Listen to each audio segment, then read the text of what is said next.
every mythological symbol in Resident Evil explained.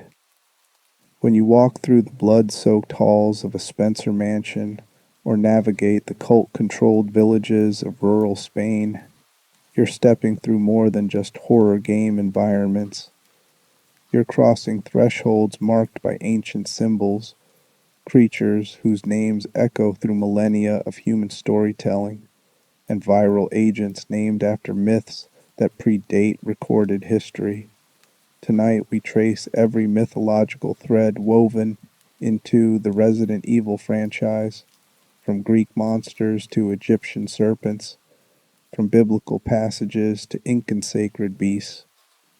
This is the complete mythology of Resident Evil, told as one continuous examination of how Capcom has transformed ancient symbols into modern nightmares. The Resident Evil series has never been content with simple zombie horror.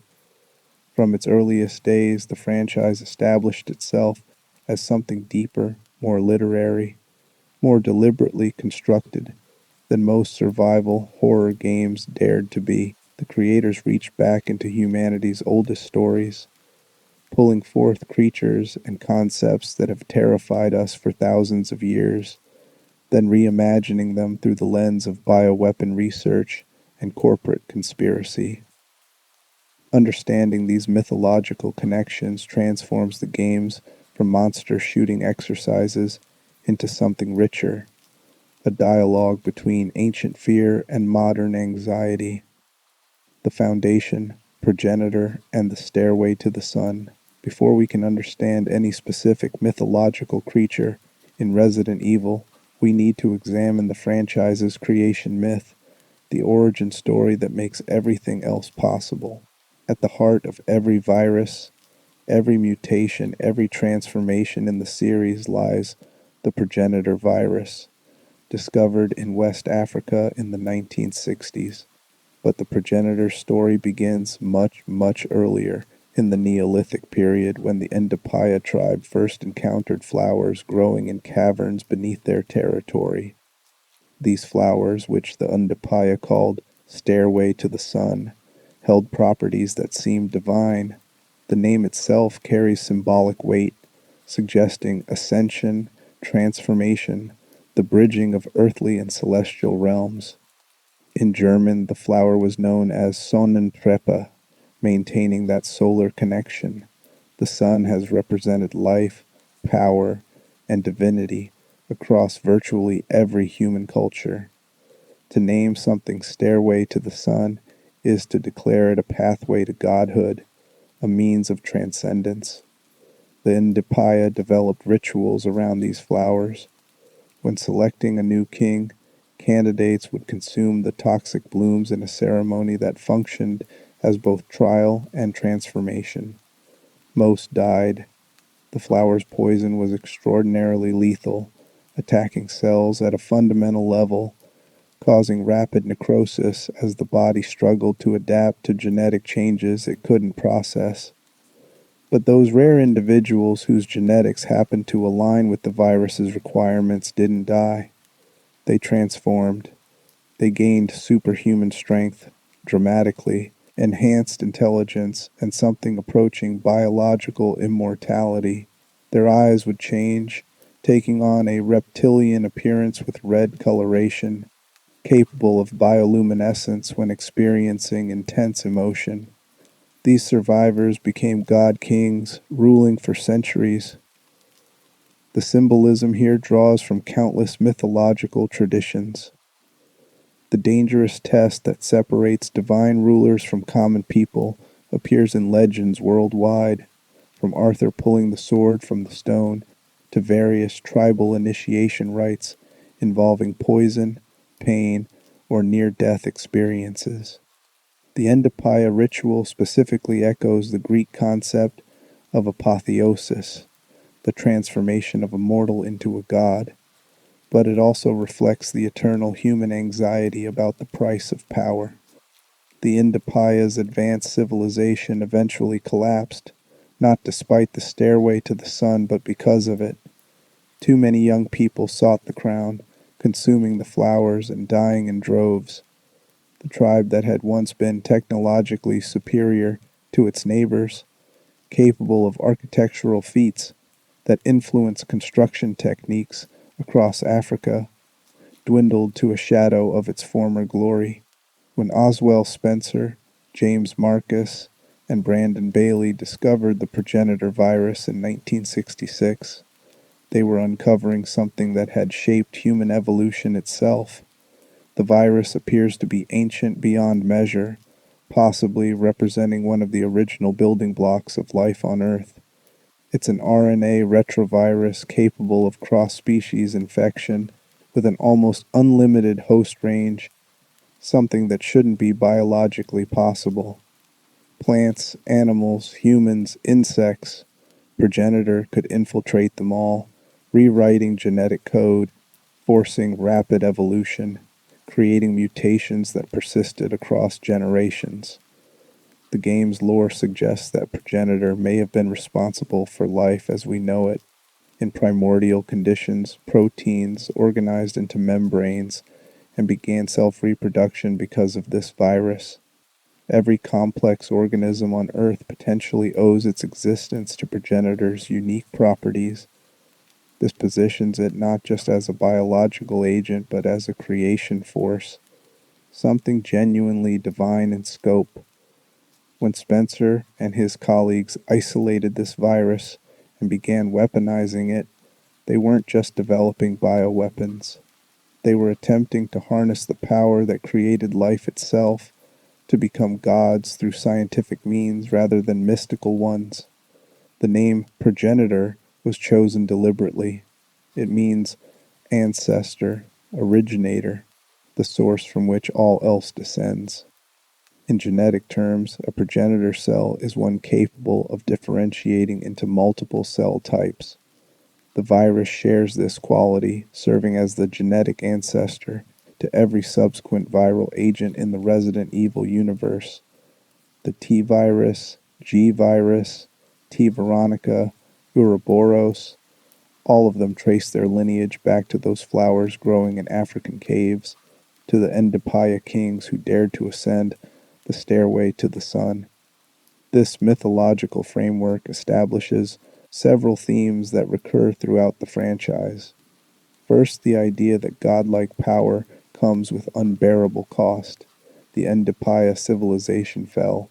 Spencer's plans collapsed in megalomania and murder. Albert Wesker, who successfully adapted to a variant of progenitor, ultimately died, consumed by his own ambitions. Second, the blurring of lines between natural and supernatural. Is progenitor a virus or a form of ancient magic? The franchise suggests there's no meaningful difference. What prehistoric peoples understood as divine intervention, modern science explains through genetics and microbiology. Both interpretations describe the same transformative power.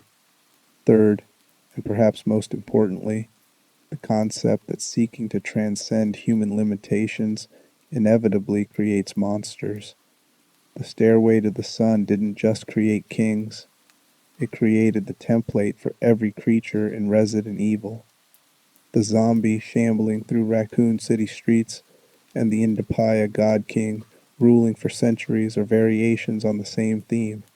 Human bodies rewritten by viral power, changed into something that exceeds normal biological limits. Whether the change produces a superhuman or a mindless corpse depends on genetic compatibility, but both outcomes stem from the same source. The franchise's entire bestiary grows from this single mythological flower, this pathway to the sun that burns as often as it illuminates. The Chimera, hybrid nightmares, and genetic chaos. The first overtly mythological creature most players encounter in the Resident Evil series appears crawling across ceilings in the Arklay laboratory. The Chimera, designated MA-39, represents Umbrella Corporation's early attempts at controllable bioweapons through genetic hybridization. These creatures combine human and fly DNA, creating something that should be biologically impossible, and their name invokes one of Greek mythology's most famous monsters. In Greek and Etruscan myths, the Chimera was a fire-breathing creature composed of multiple animals. The traditional description places a lion's head and body at the center, with a goat's head emerging from the spine and a serpent forming the tail. Some variations changed these components, but the core concept remained consistent: a single being constructed from incompatible parts, a violation of natural order that could only be evil. The Chimera terrorized the kingdom of Lycia until the hero Bellerophon, riding the winged horse Pegasus, defeated it from above where its fire breath couldn't reach. The symbolism of the Chimera has evolved over centuries. In its original context, it represented chaos, the disruption of natural categories, fear of things that shouldn't exist. Ancient peoples organized their understanding of the world through classification. There were birds and beasts and fish, each in their proper realm. The Chimera violated these boundaries, mixing species that should never combine. It was an abomination not because of any specific evil act, but because its very existence challenged the fundamental order of creation. Medieval alchemy embraced the Chimera differently, seeing in its hybrid nature a representation of the great work, the transmutation and unification of opposites. The lion represented the solar, the masculine, strength and power. The serpent embodied wisdom, transformation, and the telluric forces of earth. The goat brought vitality and, in some interpretations, the darker aspects of natural desire. Combined, these three creatures formed a complete being that transcended individual limitations. The Chimera became a symbol of successful synthesis, the philosophical stone made flesh. Resident Evil's chimeras draw from both interpretations, but particularly emphasize the horror of violated boundaries. These creatures were created by injecting fly DNA and T virus into human test subjects, specifically into artificially inseminated human females, allowing the hybrid embryo to develop naturally. The result perfectly matched the mythological chimera's defining characteristic. It fused incompatible species into a single organism, human intelligence with insect physiology. An endoskeleton merged with an exoskeleton, creating a skeleton that was complicatedly intricate, neither properly internal nor external. The physical appearance of these creatures evokes visceral disgust, precisely because they violate categorical boundaries. They have human-like torsos but insect limbs. They retain some human structure but exhibit fly behavior patterns. Their growth cycle matches that of a fly, reaching maturity in days rather than years. They possess an insatiable hunger, circling prey while emitting disconcerting shrilling noises, attacking from above by clinging to ceilings and dropping onto victims. Everything about them feels wrong because they exist in a space where human and insect overlap, and that overlap produces nothing but horror. From a bioweapon perspective, chimeras represented both promise and failure. The fusion of species at the genetic level worked. The T virus successfully promoted abnormal evolution, supporting the unstable genetic combination that should have killed the host. The resulting creatures possessed impressive combat capabilities, exceptional strength for their size, the ability to traverse any surface, including walls and ceilings, aggressive predatory instincts, and resistance to pain that made them difficult to stop. They would attack in coordinated groups when multiple specimens were present, demonstrating retained intelligence. But the very traits that made them effective also made them uncontrollable. They possessed only fly-level intelligence, making them predictable and limiting their tactical applications. Their horrific appearance caused severe psychological damage in researchers who worked with them. The constant hunger made them impossible to secure properly, and their brain function slowly decayed over time, just like zombie subjects, making control harder the longer they lived. The Chimera project was ultimately deemed a failure, though specimens continued to appear in various umbrella facilities and even found their way to the black market years after the corporation's collapse. The Resident Evil 4 castle sequence adds another layer to Chimera symbolism. In Salazar's castle, players encounter a massive relief depicting the mythological Chimera about to be slain by a hero on horseback, clearly referencing Bellerophon's famous victory. The mural is missing three pieces: representations of the lion, the goat, and the serpent that composed the creature's body. Players must locate these three ornaments to progress. This puzzle explicitly connects the game's protagonist, Leon Kennedy, to Bellerophon. Leon's very name means lion, establishing him as one component of the Chimera puzzle. But more than that, the symbolism positions Leon as both Bellerophon and the Chimera itself. He is the monster slayer and the monster, the hero who contains within himself multiple aspects that somehow coexist. His character represents duality: the idealistic rookie cop and the hardened government agent, the man who follows orders and the one who constantly questions authority, the person who has seen horrors that should destroy him but maintains his humanity regardless. The three animals of the Chimera carry their own symbolic weight within Resident Evil 4's narrative. The lion represents grandeur, bravery, beauty, and leadership, all qualities associated with Leon as protagonist and hero. The goat, while often symbolizing vitality and energy, carries darker associations with evil in various mythologies and religions. Within the game, it connects to Lord Sadler, Ramon Salazar, Vittoris Mendez, and by extension Albert Wesker, the powers of evil that corrupt and destroy. The serpent, with its obvious connections to biblical temptation, and the devil represents Jack Krauser, Leon's former mentor turned bioweapon-enhanced traitor. Krauser's trademark knife features a serpent carved into its blade. His eyes possess a distinctly reptilian quality, and his mutations during the final battle transform him into something serpentine and monstrous. The Chimera mural thus becomes a narrative roadmap. Leon, the lion, must defeat the forces of evil, the goat, and his corrupted former ally, the serpent, to complete his mission. He plays the role of Bellerophon, but he does so by collecting and understanding all three aspects of the Chimera itself. The message is subtle but powerful. To defeat monsters, one must comprehend what makes them monstrous, must recognize the lion, goat, and serpent that exist within all of us. This connects to broader themes about biological weapons and human nature.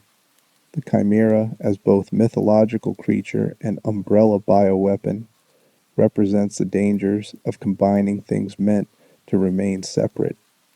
When you merge human and insect, or when you blend heroism with corruption, or when you mix scientific advancement with genocidal ambition, you create something unstable and dangerous. The Chimera embodies that instability, that fundamental wrongness of violated boundaries. Every bioweapon in Resident Evil is, in essence, a chimera, a hybrid of human and virus, of natural and unnatural, of what is and what should never be. Ouroboros, the serpent consuming itself. When Albert Wesker developed his masterwork virus in the late 2000s, he reached not to Greek mythology, but to one of humanity's oldest and most widespread symbols, the Ouroboros, the serpent eating its own tail. The name appears in various spellings: Ouroboros, Ouroboros, Ouroboros, but the image remains consistent across cultures. A snake or dragon formed into a circle, consuming itself, representing concepts of eternity, cycles, self-reflexivity, and the unity of destruction and creation. The earliest known representations of the Ouroboros come from ancient Egypt, appearing around the 14th century BCE.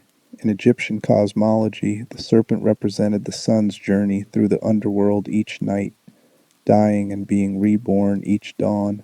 The self-consumption wasn't destruction but transformation, the necessary death that precedes rebirth. The symbol appeared in Egyptian funerary texts associated with the god Apophis or with Ra's nightly resurrection. It marked the boundary between the mortal world and the afterlife, between time and timelessness. Greek alchemists adopted the Ouroboros, giving it its Greek name, which translates as tail devourer or tail eater. In alchemical tradition, it became intrinsically linked to the concept of the magnum opus, the great work of spiritual and material transformation. The Ouroboros represented the unity of all matter, the cyclical nature of alchemical processes, solve et coagula, dissolve and coagulate, and most importantly, the formula for immortality. The snake consuming itself demonstrated that all things are one, that death and life form an eternal loop, that true transformation requires both destruction and creation simultaneously.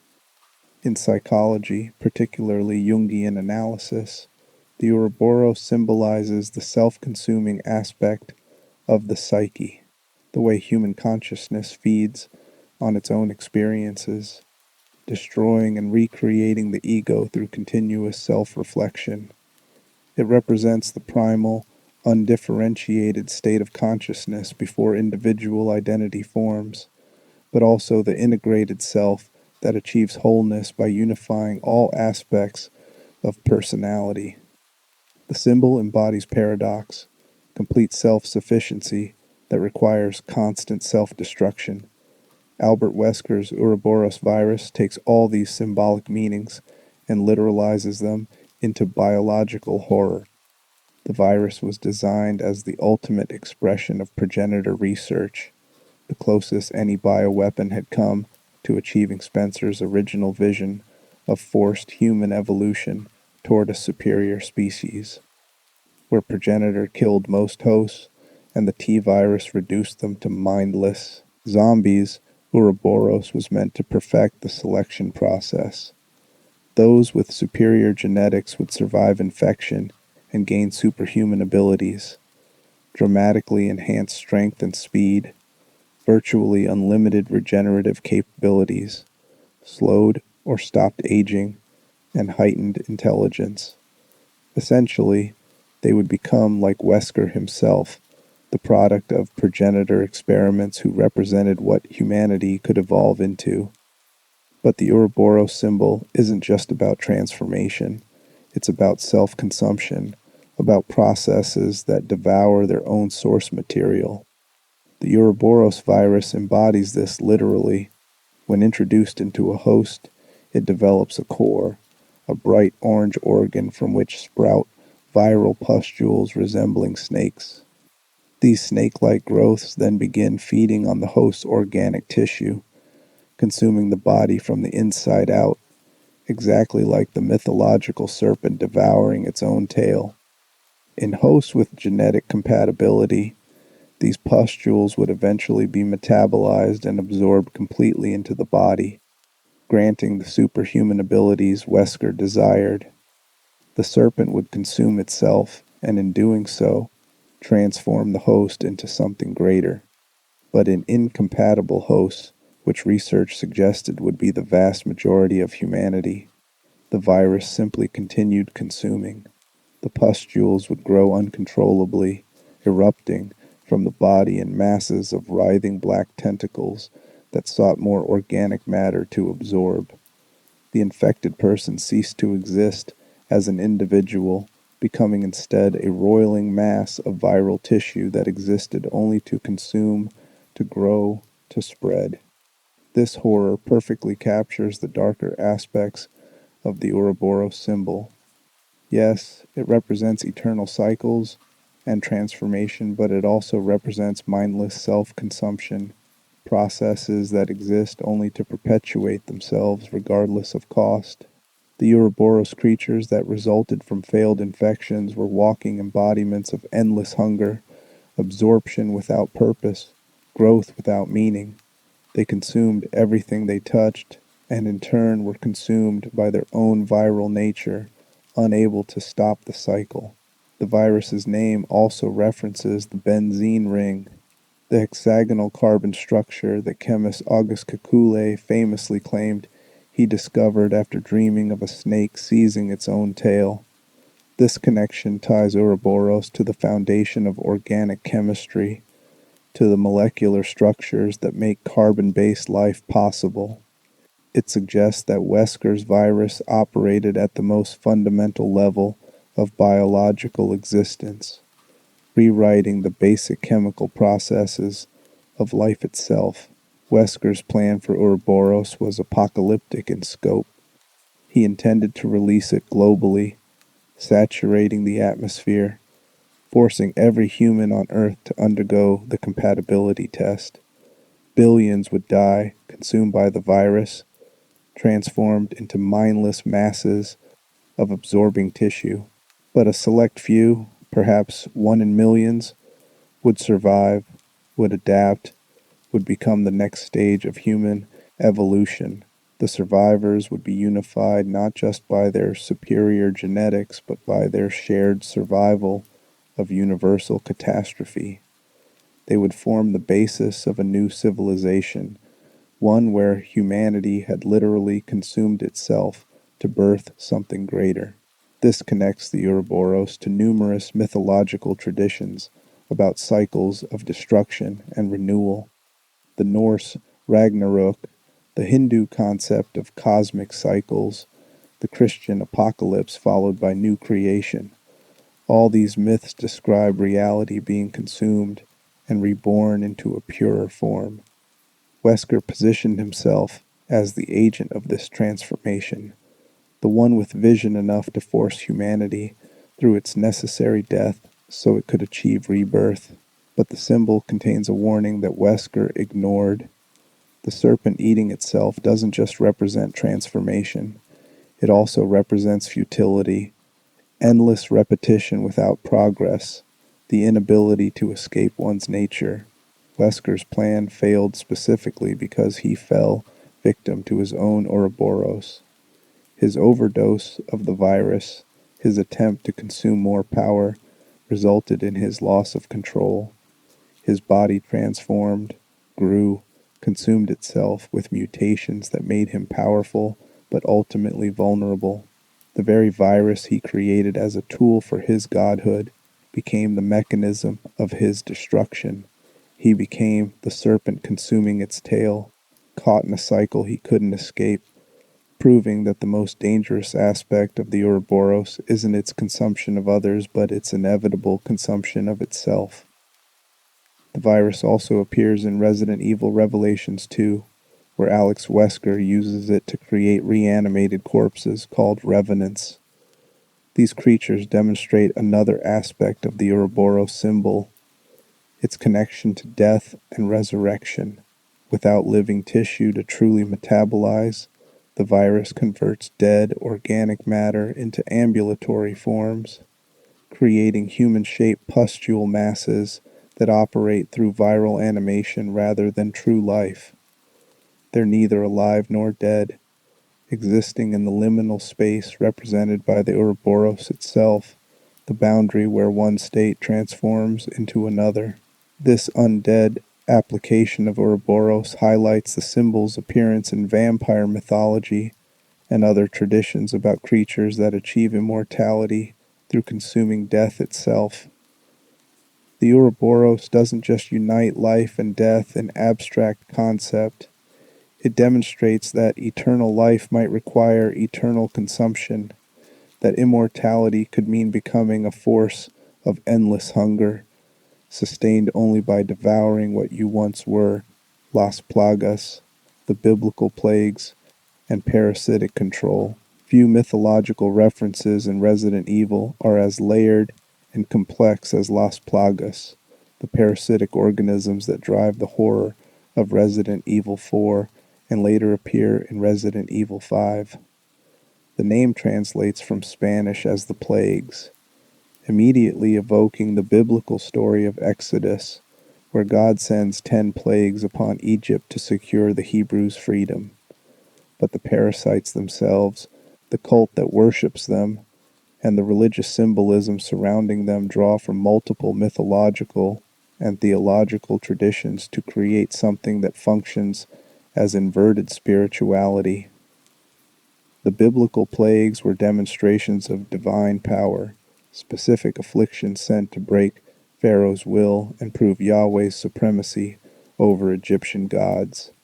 They included the Nile turning to blood, infestation of frogs and locusts, darkness covering the land, and ultimately the death of every Egyptian firstborn. These weren't random disasters, but carefully chosen symbols designed to target Egypt's religious and economic foundations. Each plague struck at something the Egyptians held sacred or vital, systematically dismantling their world until submission became inevitable. Las Plagas operates under similar logic but inverted. Rather than affliction sent from outside to force submission, these are parasites that infiltrate from within, rewriting identity at a biological level. Those infected don't submit to external authority. They become that authority's extension, their very selves subsumed into a collective will. The plague doesn't demand obedience. It makes disobedience impossible. The parasites themselves have ancient origins, likely dating back to the Bronze Age in Spain and possibly even earlier in Africa. The Undapaya ruins in Resident Evil 5 contain murals depicting what appear to be plaga infections thousands of years old, possibly connected to the same environmental factors that produced the progenitor virus. These ancient plagas form the basis for a religion among the people who discovered them. The cult known as Los Iluminados, the Enlightened Ones, worshipped the parasites as holy creatures, viewing infection not as disease but as communion with the divine. This inverted religious framework appears throughout Resident Evil 4. The game is saturated with Christian imagery and symbolism, but twisted into something sinister. Villagers worship in churches, zealots perform rituals around altars, and the cult's leader, Osman Sadler, presents himself as a prophet bringing salvation. But the salvation offered isn't spiritual transcendence. It's biological obliteration of individual will, subsumption into a collective consciousness controlled by dominant parasites. Sadler speaks explicitly in religious language. He refers to his infected followers as the holy body, directly invoking the Catholic doctrine of Corpus Christi, the body of Christ.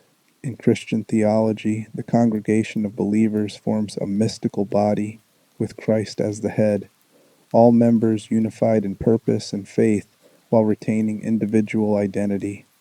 Sadler's holy body perverts this concept.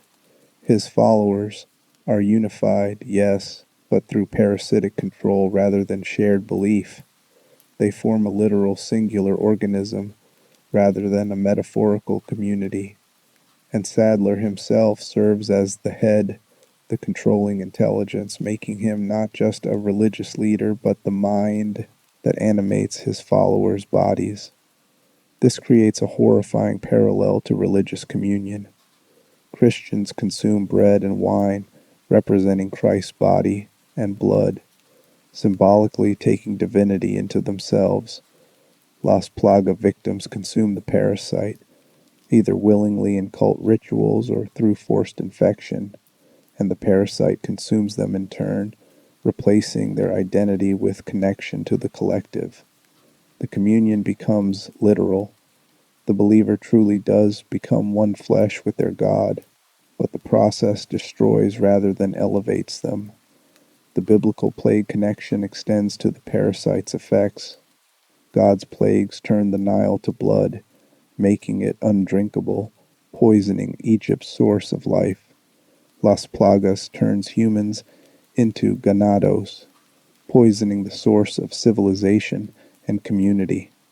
Where there were neighbors and families, there are now predators wearing human faces. Locusts devoured Egypt's crops. Plagas devours human agency. Darkness covered the land. Plagas extinguishes the light of individual consciousness. The death of the firstborn ensured no Egyptian family remained untouched by loss. Plagas ensures no infected individual remains untouched by transformation. But the cult doesn't see the parasites as punishment. They view them as gift, as elevation, as evolution. This reflects another mythological tradition, the snake as bringer of knowledge. In Genesis, the serpent tempts Eve with fruit from the tree of knowledge of good and evil, promising, "Your eyes shall be opened, and ye shall be as gods, knowing good and evil." The serpent wasn't technically lying. Eating the fruit did grant knowledge, did open human eyes to new understanding, but the price was expulsion from paradise, the introduction of death, and the permanent separation between human and divine. Los Illuminados performs exactly this pattern. They promise enlightenment, elevation, unity with something greater, and they deliver, in a sense. Those infected do join something larger than themselves, but the cost is everything that makes them human. They gain connection, they lose autonomy, they become part of the divine, they cease being themselves. The parasite's life cycle reinforces this symbolism. They exist in multiple forms: spores that can survive centuries in dormancy, eggs injected directly into hosts, and mature forms that can be orally force-fed to victims. This mirrors biblical traditions about how evil enters the world. Sometimes it lies waiting in the ground like dormant seed. Sometimes it's deliberately planted, and sometimes it forces its way into unwilling recipients. All paths lead to the same transformation, the same loss of self. The dominant and subordinate plaga hierarchy creates another theological parallel. In Christian demonology and angelology, various traditions describe hierarchies of spiritual beings, from lowly demons to powerful princes. Las Plagas operates under similar structure. Most infected carry subordinate parasites, making them controllable by those few who host dominant strains.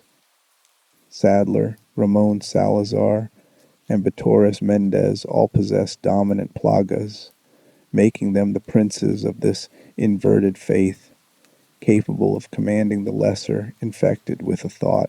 This hierarchy also appears in the neural shock effect introduced in the Resident Evil 4 remake. When a dominant parasite is killed, all subordinates connected to it experience agonizing seizures, potentially lethal. The sudden death of a controlling intelligence causes immediate collapse in those dependent on its guidance. This reflects theological concepts about the fall of angels, where Satan's rebellion pulled down a third of heaven's host, or about how the faithful are said to suffer when separated from divine presence.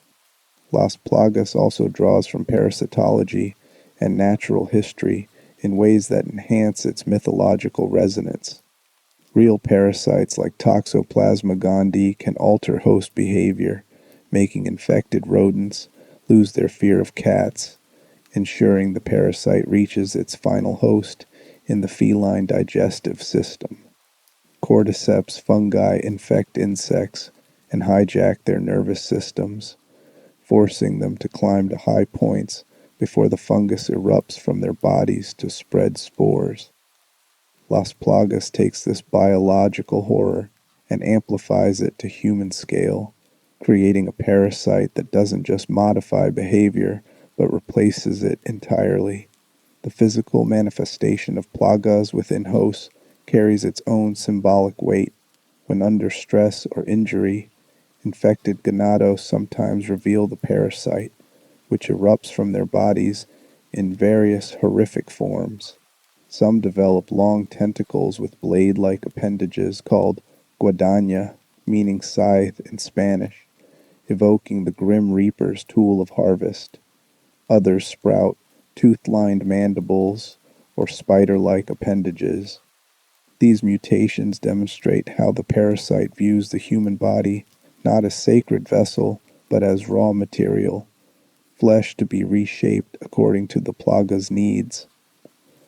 This body horror connects to religious anxieties about possession, about losing control of one's physical form to an invading intelligence. Exorcism traditions across cultures describe possessed individuals exhibiting impossible strength, speaking in unknown languages, displaying knowledge they couldn't possess. Las Plagas creates a biological version of demonic possession, where the invading force isn't supernatural but parasitic, yet the result is equally terrifying.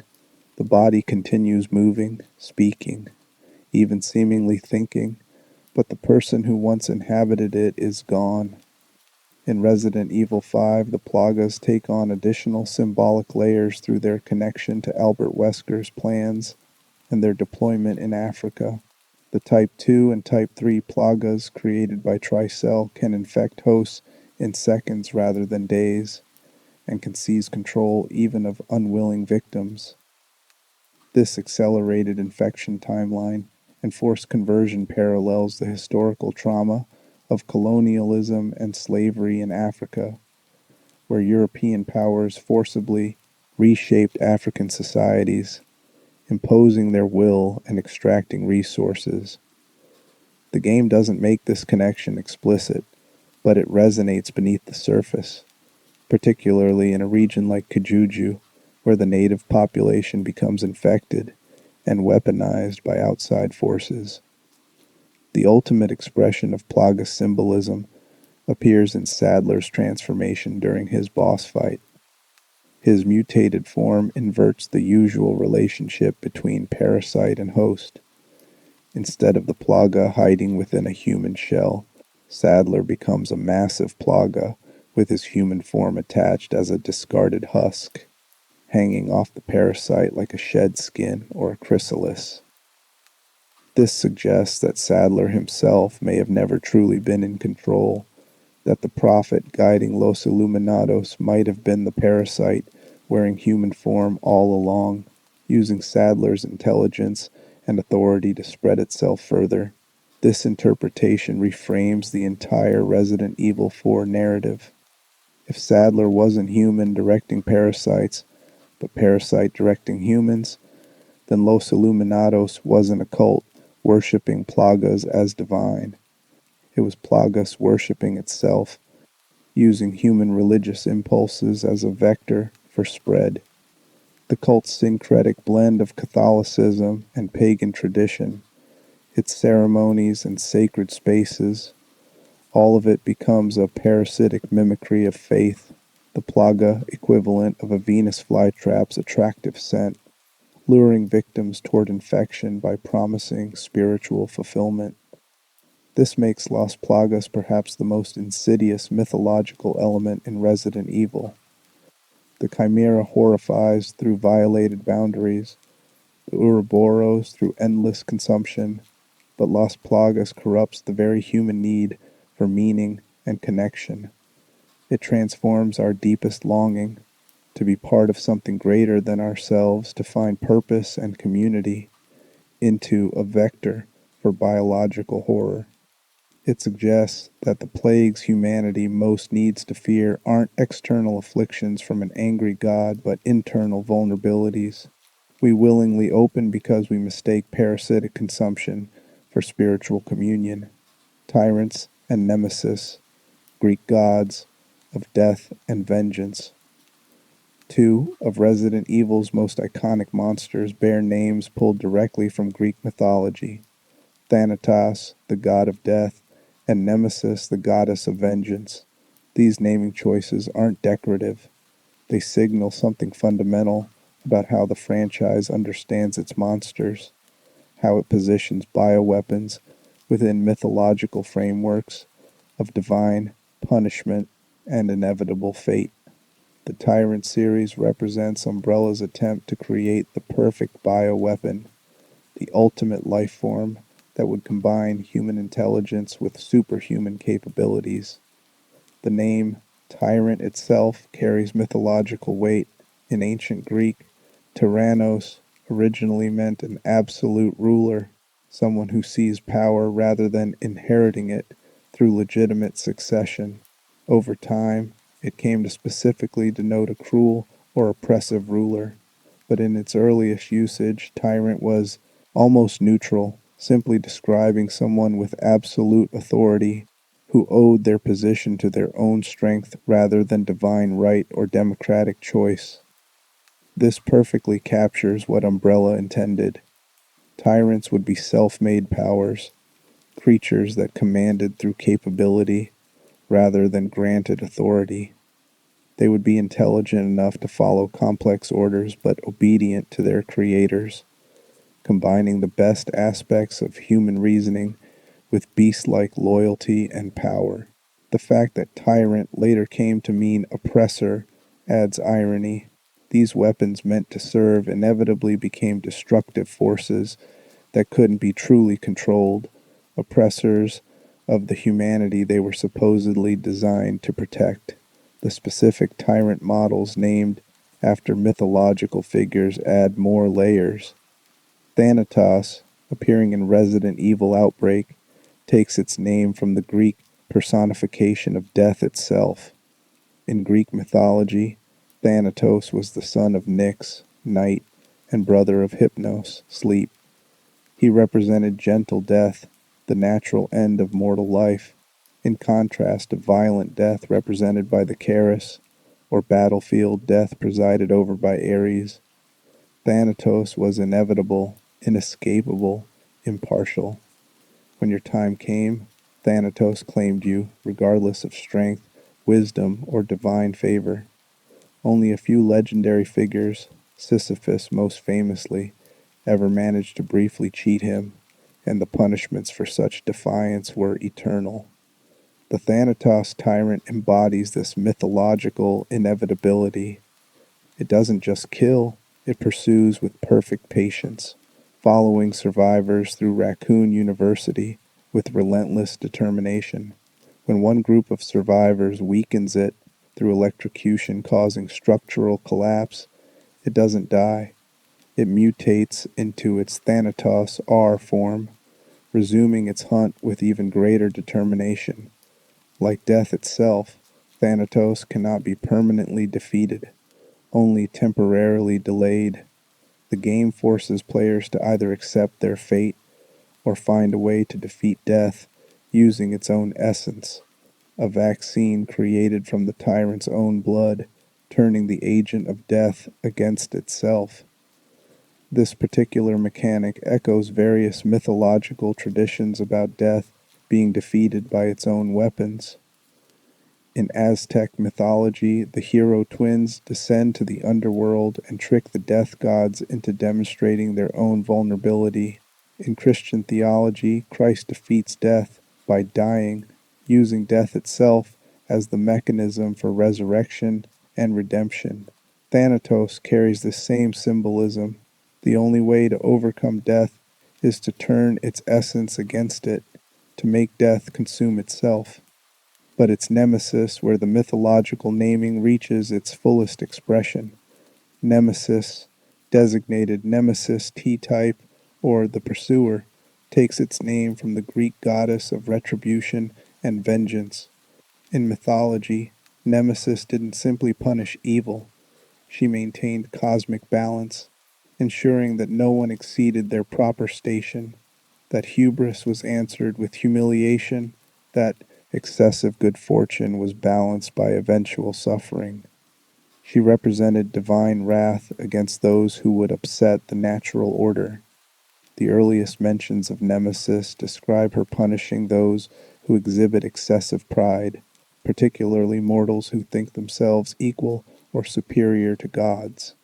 Her name literally means to give what is due, or dispenser of dues. She doesn't act from malice, but from cosmic necessity. If you have exceeded your proper place, Nemesis brings you back to it, violently if required. Her mythology often involves her pursuing her targets relentlessly, across years if necessary, until the debt is paid. Resident Evil's Nemesis embodies this pursuit mythology perfectly, created by Umbrella's European branch specifically to hunt down STR's team members who destroyed the original Tyrant in the first game. Nemesis represents vengeance systematized. The STR's members upset the natural order of Umbrella's plans. They intruded where they didn't belong, destroyed billions of dollars in research, exposed secrets meant to stay hidden. For this hubris, this exceeding of their proper human limitations, Nemesis was deployed to balance the scales, to dispense what was due. The creature's design reinforces its role as divine retribution. Unlike other tyrants, Nemesis can speak, repeating STARS in a guttural voice, identifying its targets with mechanical precision. This speech acts like a death sentence being pronounced. When Nemesis spots its prey and speaks their designation aloud, it's not just recognition, it's judgment. The formal declaration that accounts must be settled.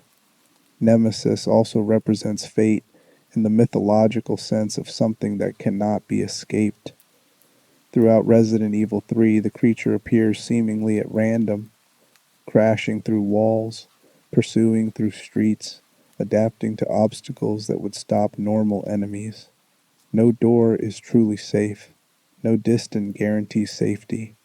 Nemesis will follow, will find you, will continue until either you are dead or it is somehow overcome. This creates the same anxiety ancient Greeks felt about Nemesis the goddess, the knowledge that certain transgressions invite pursuit that will not end until balance is restored. The mythology of Nemesis also connects to concepts of Nemesis as rival or arch enemy. In modern usage, Nemesis has come to mean a particularly formidable opponent, someone who seems uniquely capable of defeating you, almost as if fate itself has designated them as your destroyer. Resident Evil's Nemesis certainly fills this role for Jill Valentine, pursuing her specifically because of her STRS affiliation, becoming the personification of her past actions, returning to haunt her. The creature's mutations throughout the game also carry mythological resonance. The goddess Nemesis was often depicted with wings, emphasizing her ability to pursue across any distance, to follow her targets to Earth's edges if necessary. While Resident Evil's Nemesis doesn't literally grow wings, its mutations make it increasingly mobile and dangerous, evolving to overcome whatever obstacles its prey places in its path. It adapts because that's what vengeance does. It finds a way. The Tyrant series as a whole, and Nemesis in particular, also engage with the myth of Titans from Greek cosmology.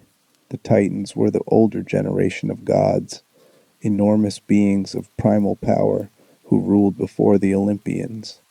They represented raw, barely controlled forces, Kronos devouring time itself, Oceanus containing all water, Hyperion embodying light. When Zeus and the Olympians overthrew the Titans, most were imprisoned in Tartarus, the deepest pit of the underworld. They represented power that predated civilization, strength without refinement. Umbrella's tyrants operate under similar symbolism. They are deliberately primitive in some ways, relying on overwhelming strength and resilience rather than complex tactics. They predate the more sophisticated bioweapons that would come later, representing an earlier stage in BO development. And like the mythological titans, they're incredibly difficult to truly destroy, requiring massive trauma to put down permanently. The T-002 in the first Resident Evil needs a rocket launcher. Nemesis requires multiple battles and massive firepower. Even lesser Tyrant variants demonstrate extraordinary durability. They're Titan-like in their refusal to fall, their capacity to absorb punishment that would obliterate normal creatures. The connection to Titans also appears in the narrative role Tyrants play.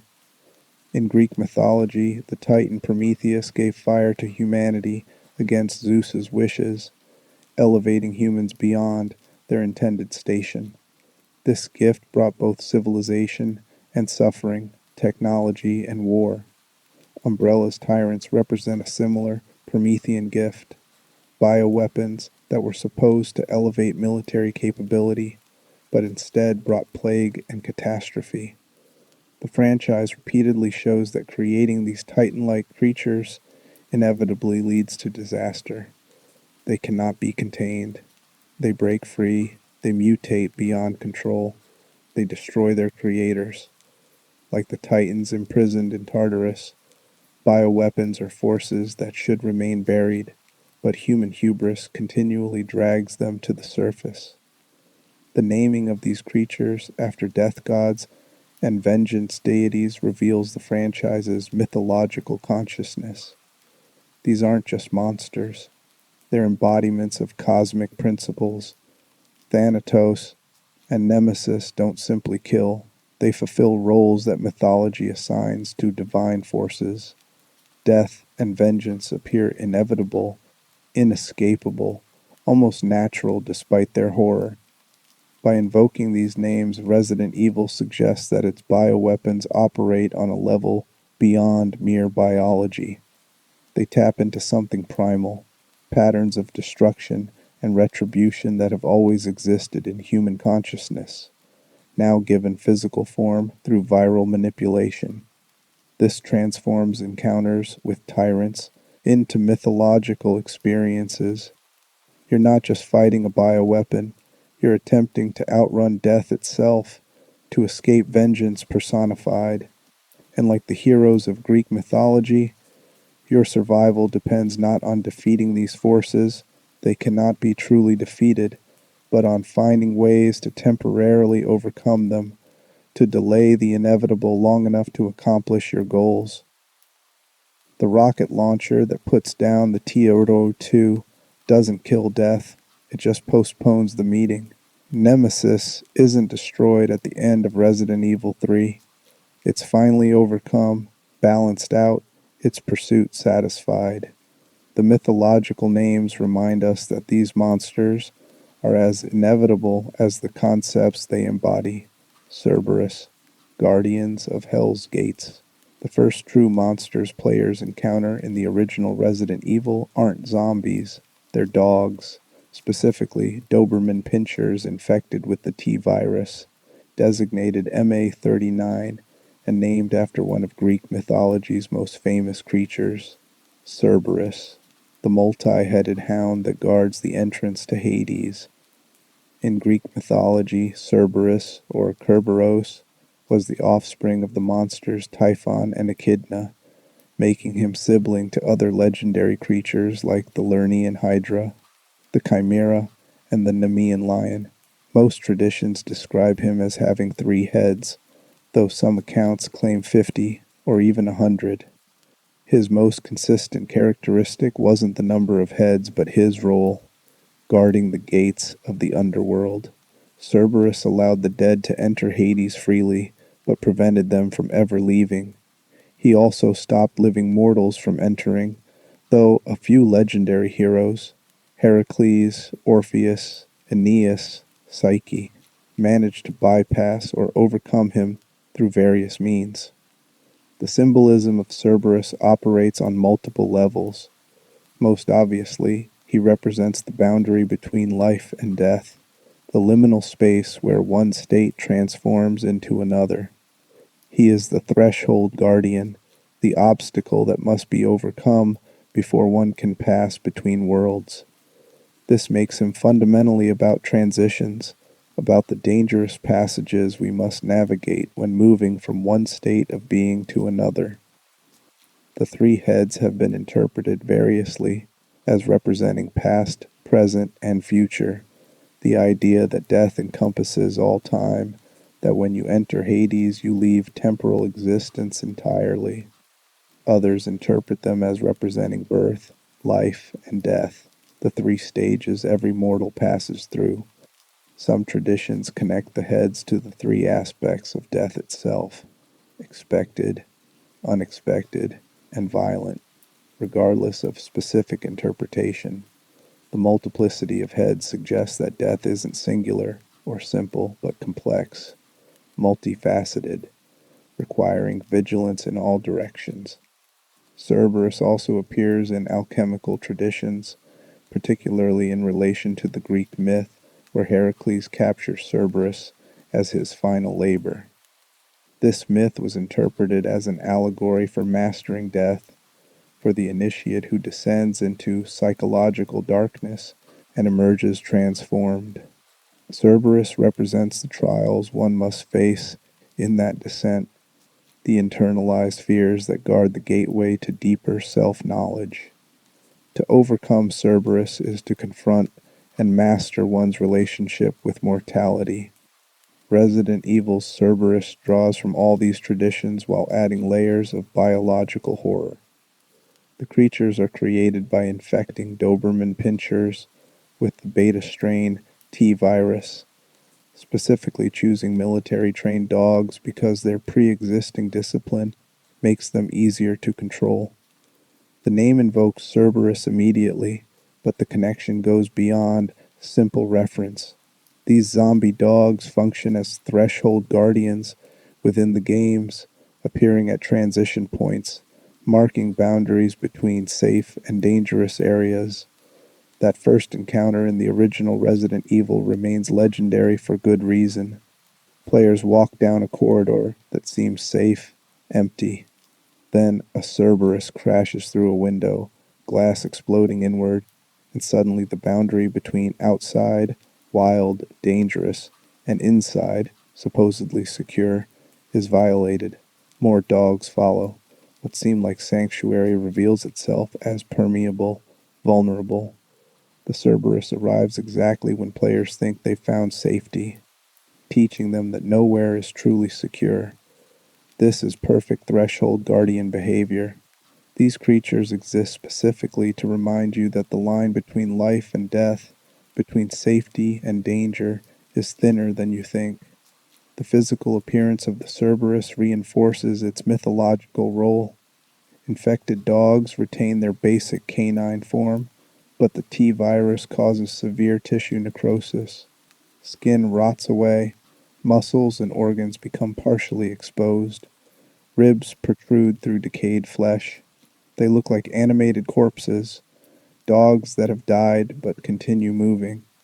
This visual design emphasizes their role as creatures that exist on death's boundary. They're neither fully alive nor completely dead, occupying that same liminal space Cerberus guards in mythology. Their behavior patterns strengthen this symbolism.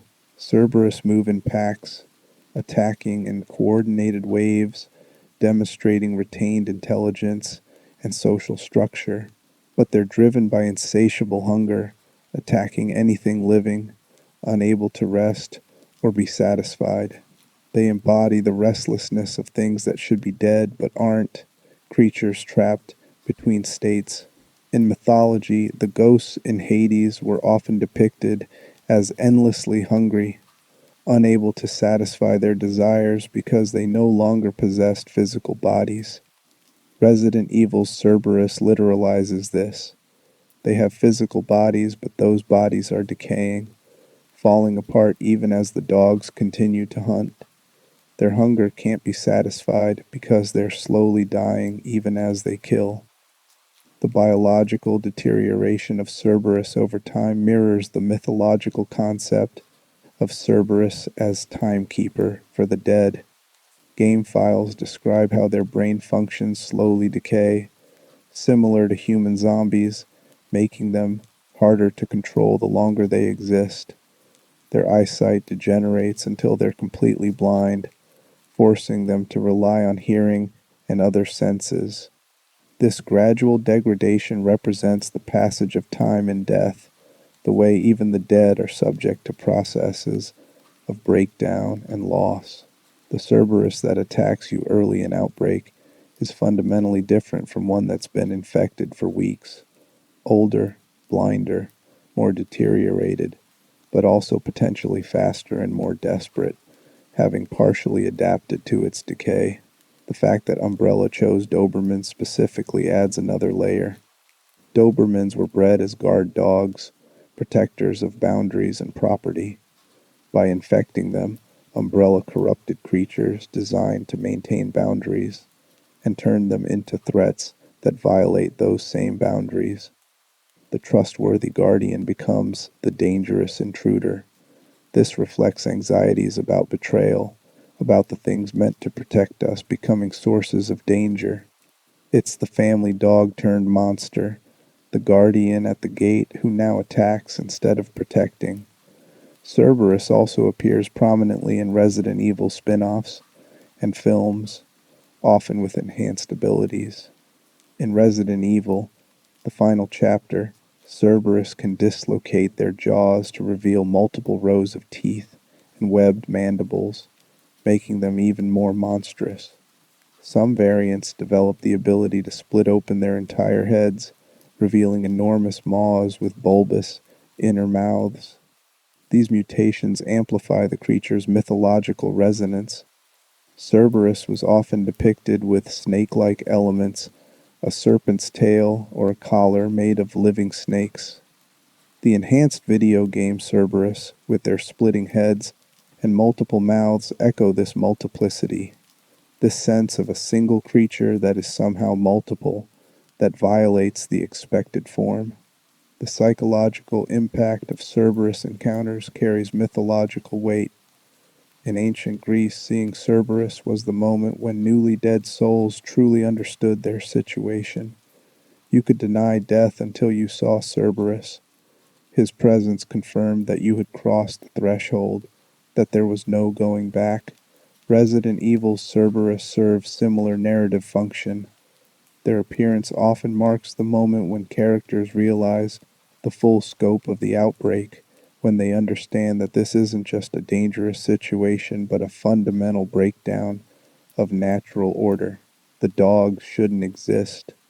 Their existence proves that something has gone catastrophically wrong, that the boundaries between life and death have been breached. The Cerberus Project's commercial success, despite the creature's limitations, also reflects mythological themes. Umbrella deemed them failures as bioweapons because they couldn't be adequately controlled, because their aggression made them as dangerous to handlers as to enemies. Yet they were mass-produced and sold anyway, appearing in black market catalogs years after Umbrella's collapse. This mirrors how death in mythology is always described as dangerous even to the gods, something that must be carefully managed, that can't be truly controlled. Cerberus in myth was loyal to Hades but still required careful handling. Heracles could only capture him through superhuman strength and had to return him immediately. Even the gods respected Cerberus's danger. This makes the zombie dogs perfect embodiments of bioweapon hubris. Umbrella thought they could weaponize death, could harness decay, and predation for profit. They succeeded in creating weapons, but the weapons refused to stay controlled, refused to respect boundaries between friend and foe. The Cerberus were commercially successful precisely because they embodied death's most fundamental characteristic, its impartiality. Death comes for everyone eventually, and you can't truly train it to discriminate. Umbrella's Cerberus attacks anyone living, fulfilling its role as threshold guardian by attacking everything that crosses from life toward death, regardless of whether they're meant to die. The most chilling aspect of the Cerberus symbolism is how it frames the entire Resident Evil experience. If these creatures guard the boundary between life and death, and they appear throughout the games, then players are constantly crossing that threshold.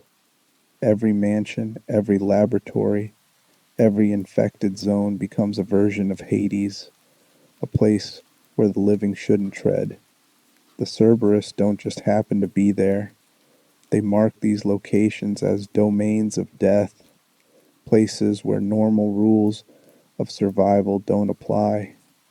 When you see them, you know you've entered territory claimed by forces that want you dead, where life is the intrusion and death is the natural state. They are, in the truest sense, guardians of hell, and their presence tells you that you've entered hell whether you realize it or not. Lesser symbols, a pantheon of horror. Beyond the major mythological symbols, Resident Evil is densely populated with smaller references, creatures and concepts named after mythological entities or carrying symbolic resonance. Each adds texture to the franchise's mythological landscape, creating a coherent symbolic language that reinforces central themes. The Hunter bioweapons reference classical mythology's greatest hero. Hunters, Chimera types derived from reptilian and amphibian DNA, were named after the archetype of the hunter, the human who pursues and kills. But they also invoke specific mythological hunters like Orion, cursed by the gods and transformed into a constellation, or Actaeon, who was turned into a stag and torn apart by his own hunting dogs after accidentally seeing Artemis bathing. These myths all emphasize hubris punished, hunters becoming hunted. Umbrella's hunters embody this reversal. Created to hunt humans, they represent the moment when humanity's prey becomes its predator, when the natural order inverts and those at the top of the food chain find themselves suddenly vulnerable. The Ouroboros also connects to Jörmungandr, the Norse world serpent, another serpent that circles the world biting its tail. In Norse mythology, Jörmungandr grows so large it encircles Midgard, the world of humans, holding its tail in its mouth. When it releases its tail, Ragnarok begins, the end of the world. This symbolism appears in Wesker's plan. Releasing Ouroboros globally would literally circle the world with his virus, and when the serpent fully releases, when the infection completes, the old world ends and a new one begins. The connection suggests that apocalypse isn't some distant mythological event, but something that can be engineered, that the end of the world might come not from gods, but from men playing at godhood. The lickers with their exposed brains and long tongues don't have obvious mythological names, but their appearance invokes various traditions about creatures that feed on flesh or brains. Ghouls in Arabic folklore, certain types of demons in Mesopotamian tradition, the zombie figures of pre-Romero folklore.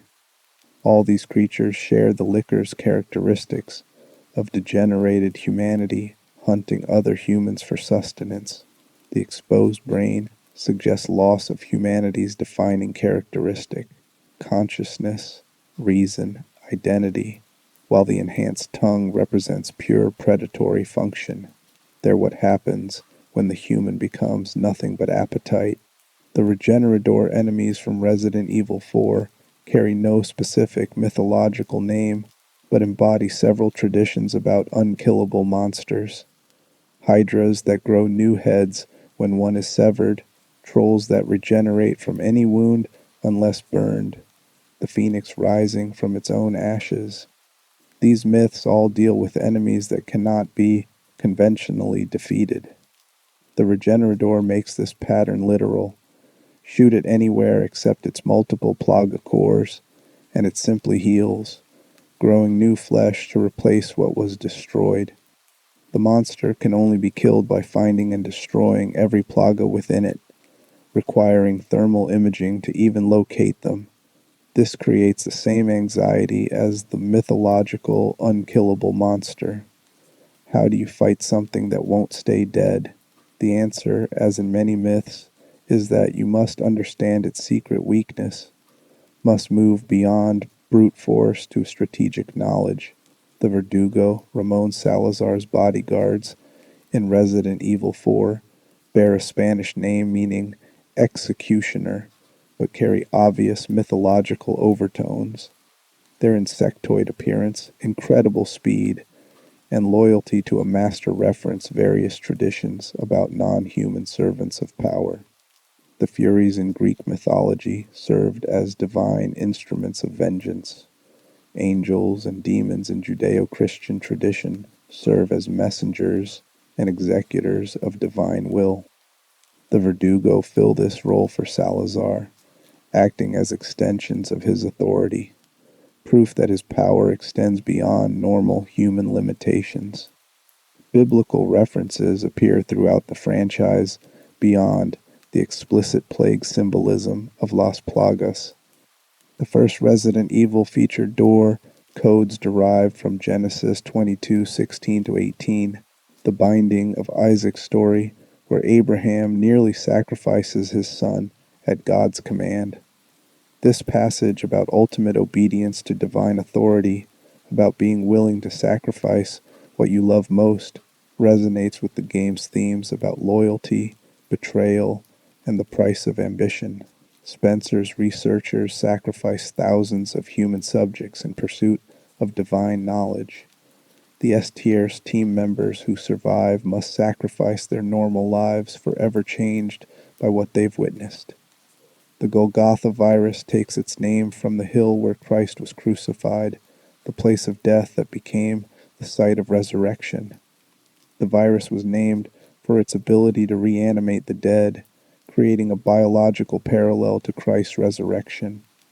But where Christ's resurrection represented triumph over death, the Golgotha virus creates mockeries of life, corpses that move but lack everything that makes life meaningful. Its resurrection as horror rather than redemption, transformation without transcendence. The symbolism of crosses, churches, and religious structures throughout the games also carries weight. Churches should be sanctuaries, places where the faithful find protection and meaning. But in Resident Evil, churches are compromised. The church in Resident Evil 4 holds Ashley prisoner, its bell tower occupied by cultists. The cathedral in Resident Evil 3 offers no safety from Nemesis. Religious structures become just more buildings, their spiritual protection revealed as illusion. This reflects anxieties about the failure of traditional sources of meaning and safety in the face of biological catastrophe. If churches can't protect you, if religious faith doesn't stop infection, then the structures that historically gave humans comfort in the face of mortality are revealed as inadequate. The Umbrella Corporation symbol itself carries mythological resonance. An umbrella suggests protection from harsh elements, a shield against storms, but it also suggests something artificial, temporary, inadequate against truly catastrophic weather. The symbol's red and white coloring invokes medical aid, emergency services, the Red Cross, and similar humanitarian organizations. The corporation cloaks itself in imagery of protection and healing while actually creating weapons and spreading plague.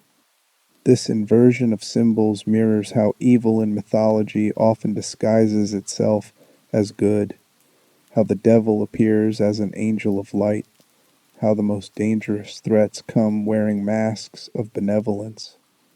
The geographic names in the franchise also carry symbolic weight. Raccoon City itself, named for an animal known for scavenging, for feeding on refuse and garbage, surviving in human proximity by adapting to our waste.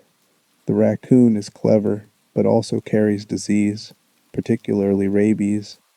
Naming your city after such a creature invites disaster, suggests a place built on corruption and survival at any cost. When Raccoon City falls to T-virus outbreak, it fulfills the destiny implicit in its name.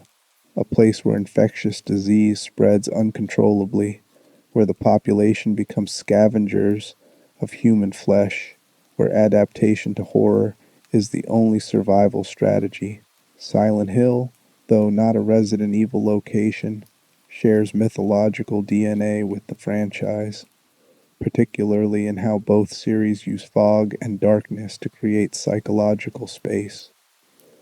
Fog in mythology often represents the unknown, the liminal state between worlds, the mental confusion that precedes transformation or death.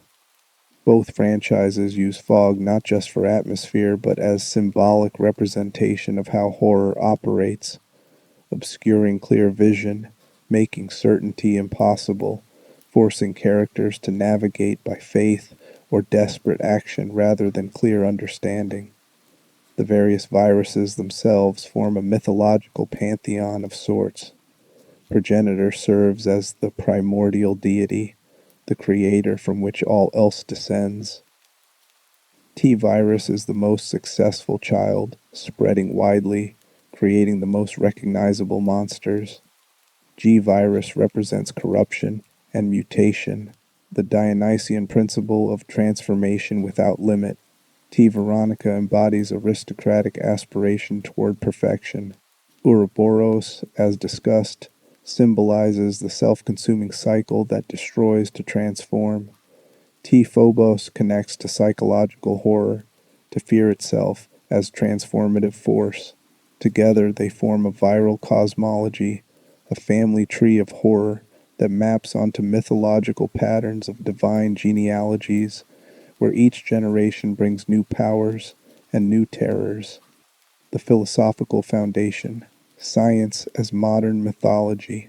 What makes Resident Evil's mythological references work isn't just that creatures have Greek names or that plotlines reference biblical stories. The franchise succeeds mythologically because it understands that mythology serves specific functions in human culture, functions that science fiction horror can fulfill in contemporary contexts. Mythology explains the inexplicable, gives narrative form to forces beyond human control, and provides symbolic frameworks for confronting mortality and meaning. Ancient peoples used myths about Cerberus and Chimera and underworld journeys to process anxiety about death, to establish cultural boundaries around acceptable and forbidden knowledge, to warn against hubris and overreach. These weren't just entertaining stories, they were technologies for managing existential dread. Resident Evil updates these mythological functions for a biotech age. When ancient Greeks worried about exceeding proper human limitations, they told stories about Icarus flying too close to the sun, or Prometheus stealing fire from gods. When modern audiences worry about genetic engineering, viral research, and corporate power, they play games where corporations splice human DNA with insect genes, where scientists resurrect the dead through viral manipulation, where megalomaniacs attempt to force human evolution through engineered plagues. The monsters in Resident Evil fulfill the same role as mythological creatures. They embody specific anxieties made physical. The Chimera represents fear of violated boundaries, of mixing what should remain separate. Tyrants represent fear of created things becoming uncontrollable, of our tools turning against us. Las Plagas embodies fear of losing individual identity, of being consumed by collective will. Each creature is both literally a bioweapon and symbolically a manifestation of contemporary anxiety. The franchise also updates mythological concepts about fate and inevitability. In Greek tragedy, characters couldn't escape fate no matter how they struggled. Oedipus's attempts to avoid prophecy ensured its fulfillment. In Resident Evil, characters can't escape the consequences of bioweapon research no matter how hard they try. Every attempt to contain an outbreak leads to wider spread. Every effort to destroy evidence ensures its preservation. Every plan to control bioweapons results in loss of control. The virus functions like fate in classical mythology, unstoppable, inevitable, turning every action against itself. This creates what we might call technological tragedy. Just as Greek tragedy explored how humans suffer when they violate divine law or cosmic order, Resident Evil explores how humans suffer when they violate natural law through technological hubris. The franchise suggests there are boundaries that shouldn't be crossed, knowledge that shouldn't be pursued, regardless of potential benefits. Attempting to control life and death through bioengineering invites catastrophe, not because gods will punish you, but because the systems involved are too complex, too interconnected, too prone to cascade failure. The recurring theme of bioweapons, escaping containment, mirrors mythological warnings about Pandora's box or about forbidden knowledge. Once certain things are known, certain boundaries crossed, you cannot return to innocence. The T-virus exists. That knowledge can't be erased. Even if every sample were destroyed, the research methodology survives. Some knowledge, like some monsters, can't be put back in their containers once released.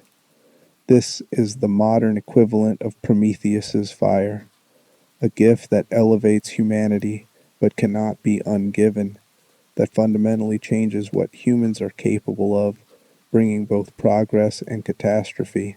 The franchise's mythology also updates concepts about heroes and divine intervention.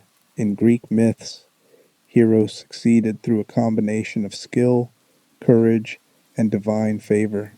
Gods provided magical weapons, crucial information, intervention at critical moments. In Resident Evil, the heroes are explicitly human, without supernatural assistance. Their victories come through resourcefulness, determination, and often luck. The universe doesn't intervene on their behalf. If they survive, it's because they fought hard enough and happened to succeed, not because they were chosen by fate or gods. This reflects modern existential anxiety. We can't rely on divine intervention to save us from our mistakes. If we create bioweapons that escape, no god will descend to clean up our mess.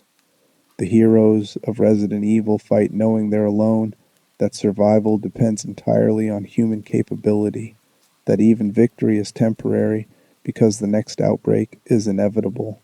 This creates a modern form of heroism defined not by defeating evil once and for all, but by continually choosing to fight despite knowing the fight never truly ends. The corporate villains in Resident Evil also update mythological concepts about evil. Ancient myths featured gods and monsters as antagonists, beings with supernatural power pursuing inscrutable goals.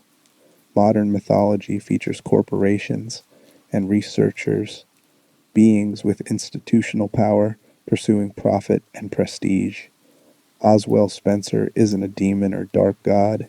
He's a eugenicist businessman who sees bioweapons as opportunity for godhood through science. This makes him more frightening than supernatural evil because his motivations are comprehensible, his methods replicable. Any sufficiently wealthy and amoral organization could follow Umbrella's path. The horror isn't that monsters exist, but that humans keep choosing to create them. This reframes ancient anxieties about gods demanding sacrifice. In mythology, deities required offerings, often of human life, to maintain cosmic order or appease divine wrath. In Resident Evil, corporations require human test subjects to develop bioweapons, sacrificing thousands in pursuit of military contracts and competitive advantage.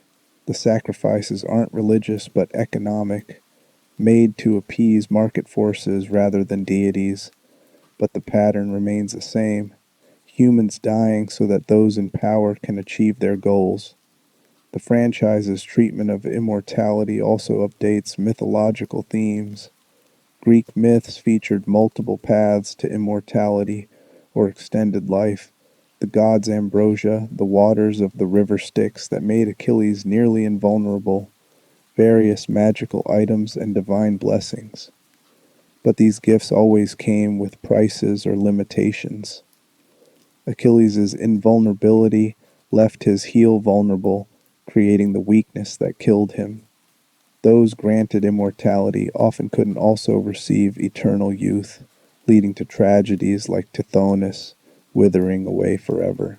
Resident Evil's version of immortality through viral enhancement carries similar prices. Albert Wesker gains tremendous power, but requires regular injections to maintain stability. Progenitor-adapted individuals might not age, but they're transformed into something that can't easily pass as human. The immortality offered by various viruses usually means becoming a monster, losing identity and humanity in exchange for continued existence. The franchise suggests that eternal life isn't worth having if it costs you everything that makes life meaningful. A thoroughly mythological concern updated for biotech anxiety. The ending of most Resident Evil games reinforces mythological patterns about cyclical time and eternal recurrence. The heroes escape, the facility is destroyed, the immediate threat is ended, but survivors and samples inevitably remain. The next game begins another outbreak. This mirrors mythological cycles like the Norse Ragnarok, where the world is destroyed and reborn only to eventually face destruction again, or the Hindu cycles of creation and dissolution. The franchise suggests that human nature will always recreate the same patterns, that the impulse toward bioweapon development is intrinsic to human ambition and can't be eliminated, only temporarily suppressed. This creates what we might call apocalyptic pessimism, the recognition that catastrophe isn't a single event but a recurring pattern, that each prevented outbreak is simply a delay before the next attempt, that the real horror isn't that bioweapons exist, but that humans will keep creating them no matter how many times they're shown the consequences.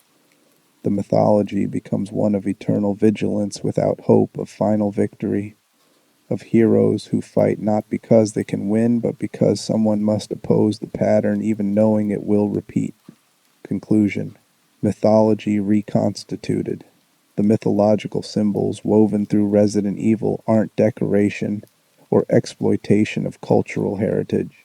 They're fundamental to how the franchise understands and communicates its central concerns about science, mortality, corporate power, and human nature.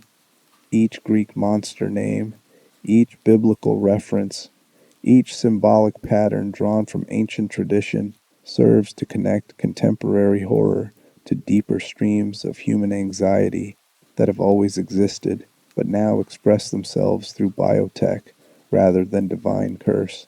When players face the Chimera crawling across laboratory ceilings, they're not just fighting a bioweapon.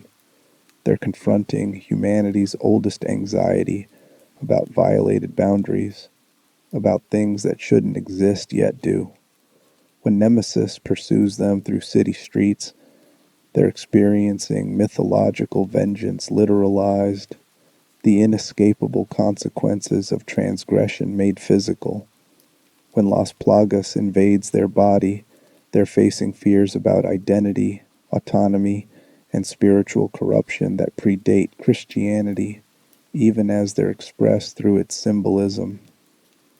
The franchise's genius lies in recognizing that changing the mechanism of horror from supernatural to biological doesn't change the fundamental human response. Whether you're cursed by a god or infected by a virus, the result is transformation into something monstrous. Whether you're pursued by a divine agent of vengeance or a bioweapon programmed to hunt you, the experience is one of inescapable fate. Whether you lose your will to demonic possession or parasitic infection. The horror lies in your body, continuing without your consent. Resident Evil proves that mythology isn't something ancient peoples believe that we've outgrown. It's a fundamental human, cognitive tool for processing existential threats, for giving narrative form to forces that otherwise defy comprehension. The franchise updates the symbols while preserving their functions, creating what we might call applied mythology, ancient patterns and concerns channeled through contemporary anxieties to produce experiences that feel simultaneously modern and primal. The progenitor virus serves as the creation myth, the source from which all horror descends. The Chimera warns against violated boundaries.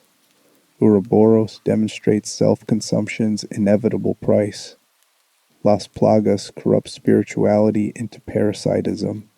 Tyrants and Nemesis embody death and vengeance as unstoppable forces. Cerberus guards a threshold between life and death. Each symbol carries weight not just within the game narratives, but within the larger human story we tell ourselves about what it means to be human, what dangers we face, and what lines shouldn't be crossed. Understanding these mythological layers enriches the Resident Evil experience immeasurably. The games become more than survival horror exercises. They become participating in mythology, living through symbolic narratives that connect to human storytelling, stretching back millennia. You're not just escaping from monsters, you're navigating the same archetypal challenges heroes have always faced: the descent into the underworld, the confrontation with creatures that shouldn't exist, the attempt to escape fate, the struggle to maintain humanity when surrounded by forces that destroy it. The franchise suggests, ultimately, that we haven't moved beyond mythology. We've simply changed its vocabulary from divine to scientific, from supernatural to biological. The Chimera's name might reference Greek myth, but its DNA manipulation speaks to contemporary genetic engineering anxieties. Nemesis might invoke the goddess of vengeance, but its relentless pursuit reflects modern fears about surveillance, algorithmic control, and systems that never forget transgressions. Las Plagas might wear Christian symbolism, but it articulates anxieties about identity and autonomy in an age of social media and psychological manipulation. This is mythology's power and purpose: to take the inchoate fears that define being human: death, transformation, loss of control, violation of natural order, the price of knowledge, the corruption of good intentions, and give them forms we can confront. Ancient peoples created stories about three-headed dogs and multi-bodied monsters and vengeful gods. Modern creators give us viral bioweapons and parasitic mind control and corporate apocalypse.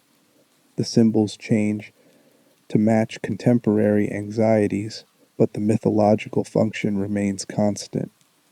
Walking through Resident Evil's blood-soaked corridors, then, isn't just entertainment, it's participating in humanity's ongoing mythological tradition, experiencing ancient patterns through modern forms, confronting existential fears that have always haunted us but now wear the faces of genetic horror rather than supernatural dread.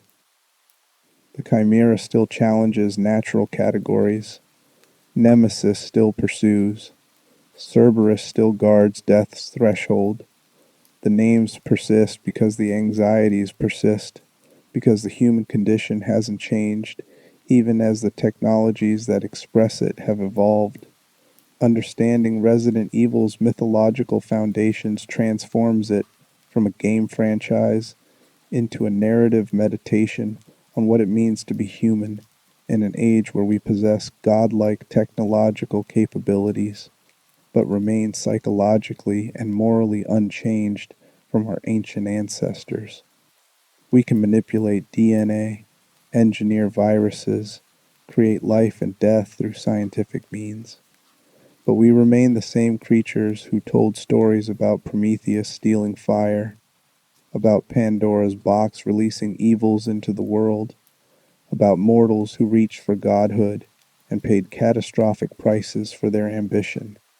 The franchise's lasting impact comes from this fusion of ancient mythology and modern horror, proving that the old stories still resonate, still matter, still speak to fundamental truths about human nature and human fear. Every mythological symbol Resident Evil employs carries thousands of years of cultural weight, accumulated meanings and associations that deepen every encounter, enrich every narrative moment. When you face your next tyrant, remember you're confronting death personified, an eternal force no human can truly defeat. When Las Plagas threatens infection, remember you're facing corrupted communion, parasitic perversion of the human need for connection and meaning. When the Ouroboros virus threatens to consume the world, remember you're witnessing the ancient serpent eating its tail, the cycle of destruction and rebirth that might end not in transformation but obliteration. These aren't just games about shooting zombies. They're interactive mythology for the biotech age, proving that humanity's oldest stories remain relevant precisely because the fears they address, death, transformation, loss of identity, the price of knowledge, the corruption of power, are fears we'll never outgrow, can never escape, must continually confront through whatever symbolic forms our current age provides. Resident Evil's mythology reminds us that we are still, fundamentally, the same humans who gathered around fires thousands of years ago, telling stories about monsters in the dark, about forces beyond our control, about heroes who venture into dangerous realms and return transformed. The fires are screens now. The monsters are rendered in polygons rather than described in poetry. But the mythological function endures, helping us confront fears too large and primal to face directly, giving narrative form to existential anxieties, and allowing us to participate in symbolic confrontations with forces that, in reality, remain beyond human power to truly defeat. The mythological symbols in Resident Evil aren't borrowed from dead religions. They're living patterns of meaning, ancient forms through which contemporary fears express themselves, proof that mythology doesn't belong to the past, but constitutes an ongoing human project of making meaning from mystery, creating narrative from chaos, and finding ways to confront our own mortality, limitations, and capacity for both creation and destruction. Every Chimera and Cerberus, every Nemesis and Ouroboros, every Titan and Plague carries forward this mythological tradition, ensuring that ancient wisdom remains embedded in modern horror, that the old stories continue speaking through new voices, that mythology persists as a fundamental human mode of understanding ourselves and the forces we can neither control nor fully escape.